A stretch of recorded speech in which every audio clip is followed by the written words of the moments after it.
ভাতের সাথে লেবু কখনো মিশিয়ে দেখেছেন? না মিশিয়ে থাকলে অবশ্যই একবার ট্রাই করে দেখতে পারেন। আজকে দিয়ে দিচ্ছি কড়াইয়ের মধ্যে বেশ কিছুটা পরিমাণ তেল। তেলটা একটু গরম হয়ে গেলে ফোড়নের জন্য এর মধ্যে দিয়ে দিতে হবে একটুখানি সর্ষে, বিউলির ডাল আর একটুখানি চানা ডাল। এরপর দিয়ে দিচ্ছি একটা শুকনো লঙ্কা, বেশ কিছু কারি পাতা কুচি। সব দিয়ে খুব ভালো করে নাড়িয়ে নিয়ে এর মধ্যে দিয়ে দিচ্ছি একটুখানি আদা কুচি আর ছোটো ছোটো করে কেটে রাখা কাঁচা লঙ্কা কুচি। নাড়িয়ে নেওয়ার পর এর মধ্যে 1 চামচ হলুদের গুঁড়ো দিয়ে হলুদের সাথে সব কিছু ভেজে নিচ্ছি। দিয়ে দিচ্ছি বেশ কিছু বাদাম আর কাজু বাদাম। কাজু বাদামটা যখনই ভালো করে নাড়ানো হয়ে যাবে আর গোল্ডেন রং ধারণ করবে, তখন আগে থেকে সেদ্ধ করে রাখা ভাতটাকে দিয়ে হাফ পাতিলেবুর রস এর মধ্যে দিয়ে দিচ্ছি।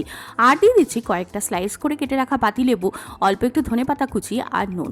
সব দিয়ে খুব ভালো করে নাড়িয়ে নিচ্ছি। পাতিলেবুর যে স্লাইসগুলো রয়েছে সেগুলো কিন্তু একটু পরে তুলে নিতে হবে, না হলে এটা কিন্তু খুবই তেতো হয়ে যাবে। রেডি হয়ে গেল দারুণ স্বাদের লাঞ্চ বক্স রেসিপি, যেটা হচ্ছে লেমন রাইস। আর এটা দিয়ে খাওয়ার জন্য শুধুমাত্র কয়েকটা টমেটো স্লাইস আর একটা পাপড়ি যথেষ্ট। অবশ্যই একবার ট্রাই করে দেখতে পারেন লেমন রাইসের এই রেসিপি।